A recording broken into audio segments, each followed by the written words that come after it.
Morning all, how we doing? Almost inevitable, wasn't it? Big win for Lincoln City last night. So the first opportunity I get, I'm going to get on the stream. I only stream when we're winning. Yeah, look, I wanted to get something out today because I don't think the importance of the last 4 days, not just last night, the last 4 days can be overstated enough. 1 week ago, I did my New Year, New Hope video. It was possibly about a week ago, I think, where I was kind of outlaying some of the positives around the side and how I felt that we were on the right track. But it's tough to say that when you're in the bottom four, and you're looking at Oxford and Sunderland in the top six, and you're thinking, in a week's time we could have our games in hand gone. Everyone's telling me games in hand, they're all well and good, but points on the board are what's important. Well, here we are a week later, 2 games in hand over Morecambe have gone, and we've got 6 points. That's absolutely phenomenal. I'm not going to go through Oxford too much, mainly because there's the podcast to do, and we're going to chat about that. But I really do want to talk about last night, a game that has gone viral this morning. The internet is awash with the name Chris Maguire. It was trending on Twitter last night. And fair play to him. Do you know what? Chris hasn't had an easy time since, or Mags, whatever you want to call him, hasn't had an easy time since he's come to Lincoln, I don't think. He arrived injured. There was the altercation with the fans at Hartlepool. He's quite clearly a passionate man, and he's one of those, I think, that balances on a knife edge, and you either love him or you hate him. You hate him if he's not playing for you. You love him if he's doing the business for you. And if he's not, and he's in your team, people will say things like, well, is he a luxury, or there'll be some sort of I hate to say kind of not feedback or negative backlash, but there can be for a player like that. And I think since Mags has come into the team fully fit, I think he's always looked eager. I think he's always looked quality. He's shown when he's on the ball that he's played at a higher level. He's certainly got that kind of panache. He's what my dad would call a proper footballer. And I think about the likes of Gary Taylor-Fletcher, Peter Game, players like that who have the ability to do something very, very special, which we saw, and I'll come back to last night. But he's also got the Matt Reed element, hasn't he? He's also got that King shithouse element, the Kevin Ellison kind of. He's not a wanker. That would be the wrong thing to say, but he is if you're playing against him. He's a player that everybody loves to hate, and I think that we've begun to see that a little bit in recent weeks. He's got in players' faces, he's wound players up. It doesn't always look good. There was the MK Dons game where he went down, and as soon as somebody said something to him, he was up and in his face. And when you're losing, that's the sort of thing that people go, oh, I'm not so sure on that. But when it's last night, he's King of Lincoln. Have the keys. There you go. You've got the keys to the cathedral, lad. But look, last night was a big win. I labelled my article the Chris Maguire show. Let's not take anything away from the rest of the squad, because Chris Maguire was the focal point. He was the headline act, but the whole ensemble cast were superb. And there are 1 or 2 people that I think on this talk I just wanted to kind of pick up on and mention and highlight, because although it was definitely a 14-player performance last night, to put something like that in a tactical masterclass, which is what it was, you have to have everybody firing. And I've maintained over the last 3 or 4 months that we're not far away. I'm kind of saying, no, I've seen this coming, but I've seen this coming. You can see the patterns of play. You can see the things we've tried to do, but we've been doing it with 6, 7 players on form at most. And at that point, it looks frustrating. It looks toothless. It looks like a tiger that's been to the dentist and had everything removed. He looks scary enough, but when it comes to it, he ain't going to bite you. And that's been Lincoln City. Certainly in November and some of December, but the patterns have always been there. Nothing's significantly changed, but 1 or 2 players have stepped up to the plate. And I'm going to go through 1 or 2 of those that for me, have really done it. And just as Cornell there talks about new signings, he's asking me about Liam Cullen, which I'll come on to in a second if I can get that on the screen. So I'll come back onto that in a second, Cornell. But this isn't an improvement that has been purely born out of new signings, and Morgan Whittaker has added something to the side. I guarantee that. I'm going to look at a couple of other players. First of all, I'm going to start with Regan Paul. Now, Regan Paul, for some reason that I don't get, has divided opinion. He's been a player that people have said he's been at fault for goals. I think he's been a solid 7. I think he's a Sam Habergam figure on the right-hand side. But since he's gone in at centre-back, he looks like a player reborn to me. I had I had a discussion with Gab Sutton when he first signed. Gab Sutton said he's definitely better centre-back. I was like, no, right back, definitely where he should be, trusting Michael Appleton. Since he's gone in at centre-back, for me, he's put in better performances at centre-half than many of our registered centre-halves have. And bear in mind, he's now played more minutes at centre-half than Joe Walsh has this season. So he's been superb. And last night, let's not understate the size of the task. Russ Stewart is a goal scorer and he's a bully. And back onto Saturday, Matty Taylor. I mean, we've seen Matty Taylor bully centre halves against Lincoln on 2 or 3 occasions at least over the last couple of years. We know what he can do. We know what he's about. And you've got a makeshift centre half pair in there. Regan Paul, one half of it. He's had to be the lead, I think. He's been absolutely superb. Absolutely superb. And that 3-1 win last night, we talk about the Chris Maguire show, we talk about the chances created. You win that game because you do the basics right in defence. And we did that right. And I know we'll come on to it a little bit further up the field in a moment. Want to also mention TJ Ioma. I think TJ, the first few months that he was back, struggled. Whether it was a realisation that he was now a League One player, not a Premier League player in the Football League, whether it was something to do with resettling, I don't know. But he certainly didn't settle as quickly as we'd hoped. But I think the last 2, maybe 3 or 4 weeks, 3 or 4 games rather, I think we've seen TJ as we remember him. Bloody hell, it's cold up here. I tell you, my hand's freezing holding this phone. So I think TJ, again, he's had to shuffle around from right back to centre back, and I think that some people don't fully appreciate how difficult it can be to change position in the middle of a game. Well, you've got into the rhythm of a game, you've got used to kind of tracking one man or covering one area of the field, and then suddenly you're asked to change. So I think TJ's shown that he's very adaptable. I think at times this season he's really, really struggled. Last couple of games, I think that the signs are very good. Very, very good indeed. And look, I'm not going to go through everybody in the team, but it'd be remiss not to mention Cohen Bramall, wouldn't it? And we know what Cohen Bramall's strength is. It's pace.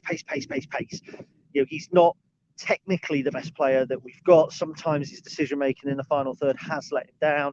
And you go even just to the Cheltenham game just 4 games ago, and you remember that header back across goal late on, and think, that's the end of Cohen Bramall. And what he's actually done is established himself at the moment as our number 1 left back. And I didn't expect that. I really rate Jamie Robson. Fair play to Cohen. He's a threat, but he's been tracking well. He's been defending very well of late. And again, you can't underestimate how strong these 2 teams that we've just beaten are. Sunderland and Oxford were better than anybody that we dropped points against, in my opinion, in November and December, bar maybe Portsmouth. So well played. You move into midfield, delighted for Max Sanders to get a game, showed what he could do. First glimpse over 90 minutes that we've had that he could be a long-term successor to Liam Bridcourt. Really like that. I like Max Sanders. I've said it since the first time he stepped on the field. There's something about him. I think there's a good player in there. Another one that may have struggled to adapt, dropping out of 23s football and coming into the senior game, may have struggled to adapt, moving so far from home. But I think last night was hopefully a coming of age game for him, and to get the nod ahead of Lass Sorensen was interesting. I think. I mean, I like Lass as well, but through the course of this season, we have seen Lass get the nod, so I'm quite pleased for Max there. But Conor McGrandles, lots of criticism from me. I'll hold my hands up. I didn't think he'd been as strong as he could be in the early part of this season, but again, the last couple of games, he's given the ball away far less on far fewer occasions than he has done at all this season. And the midfield last night in general, all 3 of them were excellent because, again, as Mark Holmes said in commentary, we condensed the field. But sometimes when you're at home, you get groans for that. We did it on Saturday. How often did their centre-half carry the ball on Saturday 30, 40, 50 yards? And everyone's saying, get into him. And actually what we're doing is we're sitting off and saying, we're not going to let your creative players have the ball. We'll let your centre-halves have it. And then they've either got to run with it or they've got to try and play a mad, crazy diagonal. If it doesn't work, you look foolish because you've sat right off and you've invited pressure. When it does work, like last night, nobody's saying, "Oh, we just invited pressure onto ourselves." They're saying tactical masterclass. And last night, actually, tactically, was very much the same as Saturday. Very, very much the same. You know, key midfield players and attacking players for the opposition didn't get on the ball. Herbie Kane, a player who I've really liked over a period of time, didn't realise he was playing for Oxford. James Henry, did he get a touch after he came on? And you last night again, you know, the likes of Pritchard and Embleton, real quality football players, but didn't get a look. I had doubts about our midfield last night. It looked weak. We've seen Sanders in and out the side. We've seen Fiorini in and out of consistency. We've seen McGrandles give the ball away. And there's that fear that, oh God, that's not a midfield that's going to win you a game of football. Prove me wrong. Prove me wrong. Brilliant. Morgan Whittaker, can't underestimate the state that the difference rather that he's made since he's come in. He was excellent on Saturday. He was very, very good last night. And he didn't write the headlines himself. But that ball through to Maguire for the third goal, shades of Nathan Arnold or Alan Marriott in the Ipswich FA Cup. Such a clever ball and a clever run. And a good ball is often kind of made by a good run and vice versa. So they're two players, I think, that look to have got an understanding. And I think a lot of people have said about Chris Maguire that when he gets players around him who make the right runs, he's going to look very, very good. And at times when he was kind of playing on one flank and we had Lundlu in the middle and we had Ted Bishop to a degree on the left, it wasn't working as well. You know, you need Bishop in the middle pulling the strings, you need Maguire playing where he played last night, and then the right players, Scully, Whittaker, and last night, by the way, Adelican, playing in the right areas, making the right runs. Let's not get carried away, all right? One swallow doesn't make a summer, just like one snowstorm doesn't make a winter. And we've had a bad autumn period, but everybody I know, every kind of reasoned and balanced fan, whether they were behind the manager or not, understood that it was something that could be corrected, that it was something that could come past. People saying, you know, this squad's not good enough, that player's not good enough, blah, blah, blah. That's, you know, that was hyperbole, which I don't think was justified. But, you know, just because we've won 2 games doesn't mean we can be looking at the playoffs and going 15 points, 5 wins, boom, championship, here we come, because it's not the case. It's 5 points between us and the bottom 4. I don't expect that gap to get any smaller between now and the end of the season. I think we should be looking up the table, not down the table. Even with 14 fit outfield players. It's ridiculous. Even with 2 fullbacks at centre-back, an attacking midfielder at right-back. Even with players coming in who haven't had any minutes, really, Max Sanders, and are on the fringe of things, even with players who you expect to leave in the summer, like Conor McGrandles. Even with all of that, look what we did last night. Just imagine, if you will, for a second, indulge me, where we could have been if everybody had stayed fit. And I know football's a game of ifs and buts, and I'm not inviting the injury discussion. I'm not going to talk about Anthony Scully missing out last night. But if we had the normal number of injuries, for instance, if we'd had, you know, 1 centre-back injured every week rather than 2 or 3, if we'd had Tom Hopper for 90% of the games instead of 40% of the games, if Anthony Scully hadn't got injured, if we had signed Morgan Whittaker, because that was the plan. Remember, Michael, we judge managers and coaches on outcomes. But remember, go back to September and think about what the plan was. The plan was to have Tom Hopper fit, was to have Liam Bridcut fit. Probably, you know, wasn't to have Joe Walsh fit, but it was to have Adam Jackson playing regular games, Lewis Monsma playing regular games, to have Morgan Whittaker in the side, was to have at least one other attacking player in the side. Now imagine that, if that had been the case through November and December, when we drew 0-0 with a woeful Donny team, when we lost 1-0 to a really, really poor Accrington team, when we lost 1-0 to a Hartlepool team that looked like the non-league team more than Bowers and Pitsea did. You know, we've been poor, I'll grant that. We've been poor, and there have been reasons for it, which I've talked about plenty. But how good was it to wake up this morning, Lincoln City fans, and just feel that we got last season? And yeah, we're not top of the league, we're not challenging for promotion, I buy that, I get that, whatever. It wasn't that. It was the performance. It was the feeling that this is Michael Appleton's Lincoln City for me. That's what we saw last night. It's what we saw on Saturday. To a degree, it's what we actually saw against MK Dons, albeit with a little less spine in the last 20 minutes. And really what we saw against Cheltenham. I think those 4 games, actually, I don't think there's been an awful lot of difference between all 4 of those performances. Yeah, with a slightly stronger mentality, we beat MK Dons on Boxing Day. We've won with a slightly stronger mentality. We don't concede the last minute goal at Cheltenham. We could be looking at 12 from 12 now. And I tell you something, if we had, it's all ifs and buts. If we'd taken 12 from 12 rather than 7 from 12, 10 points to the playoffs, you'd start worrying. You'd start thinking, wouldn't you? You would start thinking. And I'm not saying that. It's a long way. It's just a feeling that Lincoln City are back, isn't it? There has to be. And not many teams will win at Sunderland this season. Not many teams will beat Oxford and keep a clean sheet this season. Just got to. I'm not talking about belief. I'm not talking about this unfounded optimism that every game the mighty Imps are going to win games. I'm not talking about that. I'm talking about the fundamentals of football. I'm talking about patterns of play that you stick to. I'm talking about an ethos that runs through the club. That when the chips are down, you stay to your principles, and that's what Michael did. And I think had we decided to switch things up 5 or 6 games ago, when there was people baying for Michael's blood, and start going long and changing our principles, I don't think you win the 2 games that we've just won. Really don't. You might pick up a point against Accrington, you might even beat Doncaster, but you begin to change the level. And I think, in terms of styles of play, let's contrast us with Gillingham. Okay, so we'll take.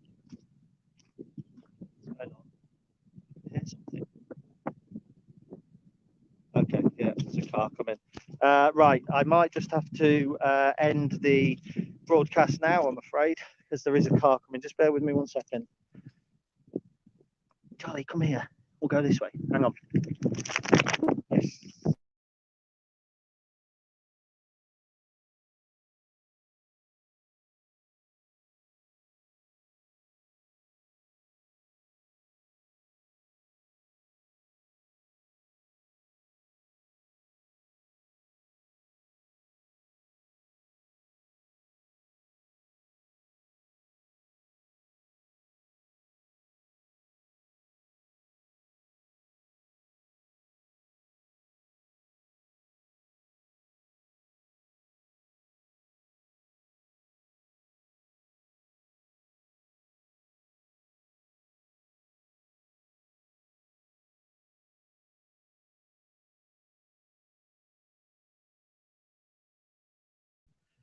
There we go. How's that? Brilliant.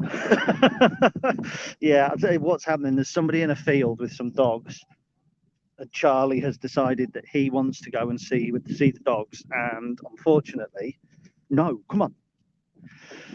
Unfortunately, it looks like I'm going to have to finish in a minute because the dog won't move. Well, yeah. Tell the people that you won't move. I won't move. So, come on, let's go. There we go. Now he's moving. So let's contrast with Gillingham. That's where I was before this rude interruption, wasn't it? And what I really want to say about that is, last season, look at Gillingham. They were up near the playoffs, okay, doing relatively well. Their fans thought they might gate-crash the playoffs late on. There was even a feeling at one point that they might overtake us. They beat us 3-0 at Sincil Bank. Let's not forget that. Playing long ball, playing direct, and it would be easy to say we should stick to that ethos. We should change our ethos. We should go with what they do. We should match them. We should do what it's taken to win particular games. But where are they now? Playing that long ball. They couldn't attract the loan players that they needed to, because Manchester United, Arsenal, not going to loan their players to a team that just lump it forward. And I say no disrespect to Gillingham, it is really, isn't it? But they're not. Long ball football doesn't get you respect from higher up. I'm afraid it doesn't. And what we've done is we've stayed to our principles. We've got Fiorini. If we were changed up long ball, would we have got Morgan Whittaker? Not so sure we would. Would we have won on Saturday without Morgan Whittaker? Who knows? I don't know. Just thinking, I just want to really underline how important it is that we do stay to our principles. And that's why results like last night happen. It really is. So look, thank you for watching. Let's have a look through some comments. and see what we've got. Obviously, we've got Cornell, which you may have spotted last night. Very positive, and it's good to see Cornell justified for a change. He says, what a wicked win last night. That is unusually an understatement from a man who is well known for making an overstatement. Chris Maguire has proven Lee Johnson was so wrong putting him on a free transfer. Horses for courses, and Lee Johnson didn't feel that Chris Maguire was right for him, and Chris Maguire proved last night that he's right for us. It's not to say he'd be playing for Sunderland at the minute, but yeah, you know, it must have been a nice moment for Mags. Must have been a nice moment for Mags. Adam Butler's still buzzing, so I've come out of the office to listen. Good to have you on board, my friend. Hold up, I'll let the dog off now for a bit. Again, please come out of the office. Sorry, the last 5 minutes have been a little bit up and down, let's say. Oh, there we go, talking about up and down. Let's have a look what other comments that we have. Not always easy to see them on this phone. Craig Robertson, what's your opinion on the new kid coming in? Seems a very big split in opinion by his regular fan base. The new kid, is that Morgan Whittaker? Really? I wonder who that's about. I haven't seen a split in opinion from him coming in. Oh, you mean Liam Cullen? Sorry. Yeah. I get that now. Cornell as well. Take on Liam Cullen coming in. Well, first of all, it's a dangerous thing to say we expect him to be at the training ground, because we've had players at the training ground before, and that they haven't signed Akinol and Morgan Whittaker. So, you know, when it's announced, when I get the email from the club, brilliant. Look, I think any forward reinforcement is good. Where he fits in a first team picture, if we retain Scully, I don't know. Does he start every game? I'm not sure. See Liam Cullen a bit as a Dan and Lund, Luke Allen Morton figure, if I'm honest, which, you know, someone we're bringing in who could be massive for the club. He could be the next Ellis Sims at Blackpool, because Sims at Blackpool, by the way, was excellent. Or he could be in and out of the team, played 15, scored 2 by the end of the season, and he goes back with he's all right. But what he is a player, he's a body. When you've only got 3 outfield players on the bench, you know, you've got to be able to affect games. You've got to be able to change games. And last night, okay, at 2-1, Michael might have liked to have made a change to bring on what he terms a defensive forward, on a Tom Hopper type of forward that's going to fight for you. And Liam Cullen is, I think that I've seen lots of comments about his tracking. Just a minute, Charlie, come on. I've seen lots of comments about his tracking, lots of comments about his work rate, which I like. Is he going to come in and hit double figures for us? Probably not. Do I think that if he comes in, it rules us out going for another number 9? Probably not. But it'll be interesting to see. Nick Proctor, morning up the Imps, morning pal. Hope you're well. Mr. Rundle, we've seen it coming, but have we seen it coming to the extent we saw last night? I think so. Nothing fundamentally has changed from Lincoln City from last season to this season in terms of approach, tactics, that sort of thing. It's just the players, just the personnel, just confidence. And when the players are confident, the ones that he signed are not bad signings. We don't have bad footballers at this football club. We don't. You know, we have ones that don't perform. We have ones that are out of form. We have ones that don't fit our style occasionally, like Dan and Undlu. We don't have bad footballers. John Davison, even Adelican had a decent game. Do you know what? Adelican, I think, is a bit of a scapegoat for no real reason. Well, for reason. He was crap against Morecambe, and then the drink against Carlisle have made Adelican a scapegoat. I think, actually, the last few games, he's been really good. Really good. I thought he created the 2 goals against MK Dons. I thought last night he worked incredibly hard, very switched on and very, very clever to make his run into the box for Maguire's first goal, for the quick free kick. Decent player, good footballer. Marquee signing, in my opinion, in the summer hasn't lived up to that, but a solid League One winger. Don't think there's any doubt about that, well, in my opinion, anyway. So let's have a look. Emma Lou, still pinching myself, cracking win, 100%. Question from Cornell, will we see Max Sanders in the lineup this Saturday against Cambridge? Depends on injuries, but I can't see why not. Really can't. I don't think any of the centre backs will be fit and back, so I can see us starting with Ted Bishop at right back and Paul and Ioma at centre back, so it's really got to be Sanders if Bridcut's still out as well, unless it's Sorensen. But yeah, why would you drop Sanders after that? He's got so close so many times. He had good games in Bowers and Pitsy when he scored. He played well, I thought. Yeah, sure, it's non-league opposition, but still got to turn up. So I can't see why not. Mr. Barwise, legendary status achieved last night for Mags. Up there with Reedy at Coventry. Just a pity. Yeah, it is a pity that it was a night game and 3,000 fans weren't there. But if we'd played them when we were meant to play them, you know, I fear the result would have been different. It's a confident Lincoln City side. So, Kevin McGill, the reason Regan Paul divides opinion is clear to me. He's totally committed. Given time on the ball, he can be careless. That's fair enough. I get that. I think sometimes I look for the positives in players who are getting stick and occasionally look for the negative players who don't. I mean, when Scully came on for MK Dons, I remarked to the rest of the guys in the box, you know, he's a player that Lincoln fans think is better than he is. He's a good player. That wasn't meant to be a slander. You know, we were hailing him as this kind of Gordon Hobbs and Gareth Ainsworth figure, which in my mind, he wasn't quite there. But you know, that's looking for a negative in a positive. Looking for a positive in a negative, I think. It's one of the things I try and do.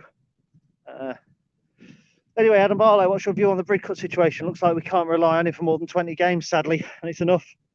Controversial, I know. I can get shot down, I know. But Liam Bridcut has more of an influence on this club than the minutes he puts in on the pitch. He has influence around the training ground. He's a massive figure, player that everybody looks up to. If you get 20 games a season from him, but he's bringing on our younger players, he's giving players something to aspire to, and he's driving standards. For me, you keep him in the squad. You know, talk of the sort of money that he's on is in my opinion, or my understanding, is wrong. There is a wage cap at the club that's not broken. Liam Bridcut is not earning £8,000 or £9,000 a week. People say, well, he's taking up a squad place that somebody else could be taking up. If we get 20 games a season out of him, so he's taking up a squad place that could be covered by by an extra 20 games a season. Max Sanders is proving to me that he could be that man. Sorensen's still on the bench. You know, if there's any position that we can afford to carry someone in central midfield, and if there's any person we can afford to carry, it's somebody with the experience and influence of Liam Bridcut. So, yeah, that's my opinion on that, really. Mr. Hoy, I think it's time to go without Jackson, Walsh, and Bridcut. Bridcut, as I said, I do disagree with that. Walsh, I think, is on a contract that means that he couldn't be just released, and people aren't going to buy him. I think if he gets fit, he's a good player. There's no doubt you can't carry 3, 4, 5 long-term injury and be a huge success. And you go and win 3-1 at Sunderland, and then you've got 3 outfield players on the bench. It's bound to bring discussions. But yeah, look, I'm not going to say we should get rid of any players, because when they're fit on their day, this squad, pound for pound, is top 6 material. Or maybe it's about addressing the issues. I think Walsh has been rushed back in time at times, which has exasperated his issue. I don't know. I'm not the physio for the club. Nick Oxbury woke up singing. Dog thinks I'm mad. Yeah, that's not just today, Nick. I'm afraid. Mr. Godson, probably fair to say we've lacked that X factor in the first half of the season. Now we have it in the forms of Morgan Whittaker. It can't be a coincidence. I think MK Dons in our attacking play, you saw it. I think it's confidence more than X factor. And yeah, look, Morgan Whittaker helped lift the crowd. But I think as soon as the crowd got behind the team against MK Dons, we looked good, and it was a couple of misplaced passes and the fear slipped in. But against Oxford, I think what Morgan Whittaker did was stop that fear slipping in. So you get the goal, but then he's still helping to move the team forward. We still look like we have an outlet. We still look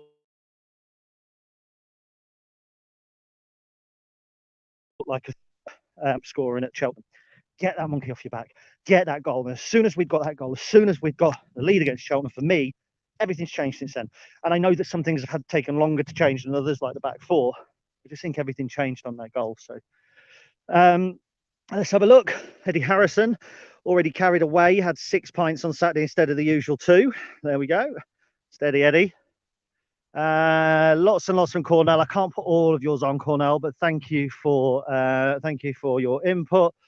Now I've got to where everybody said that they can't hear me. I like this one. David Spencer says, Charlie close-up. Love a Charlie close-up. It's actually a big day today. It's 3 years since we got Charlie, so it's Charlie's arrival day. I'm not the sort of person that celebrates that. But he had cheese and carrot on his breakfast this morning because he's a good dog. John Davidson said the wife used to teach Morgan. She's like a proud parent, and he was playing in both games. Funnily enough, my mate Chris, I think he told me on Saturday that his wife or his partner used to teach Morgan as well. You know, he's almost one of our own. Almost one of our own. David Phillips, nice talk. I've been stuck at home 7 days. Oh, well, I hope you're on the mend soon, pal. And yeah, let's make it a good one for you. A good return on Sincilbank on Saturday, because 3 points there. We go above Cambridge, open up more of a gap to the bottom. We can all start breathing evenly again. Robbie Dean, hello, mate. Robbie's got Robbie's boy Bobby is in our. Is it going to come up? He's in our youth team, who are promising youngster from Ireland. He says strange evening for Trey Hume. I imagine it was. If I'm led to understand, he saw the inside of the EPC just before Christmas and might have just been having second thoughts. So let's have a look. We're nearly there now. We're nearly there, people. Neil Tunstall is delighted for MA, vindicated for sticking to his football principles. 100% exactly what I've said. Couldn't agree with you more. Ollie writes, sorry, this is a hell of a hill I've just come up. Ollie writes, is what a night last one it was. Feel like our season has just started. Think we can really push on in the last half of the season. First person to say that to me, Ollie, I tell you. Not the first person at all. Right, so that's that then. I will now sign off because you've had 31 minutes of me huffing and puffing my way around the Wolds countryside, and I have a real job to do as well. So look, great day to be a Lincoln City fan. What a difference a week makes. It really, really does. I'm absolutely just delighted, relieved. It's just nice to see. Onwards and upwards, Imps fans. Thank you very much for watching, and I'll be back soon. Okay, go on, fellas. Get around the piano. Let's have a good go. Come on, then. You ready? Come on, you lot. Go on, then. Whoa.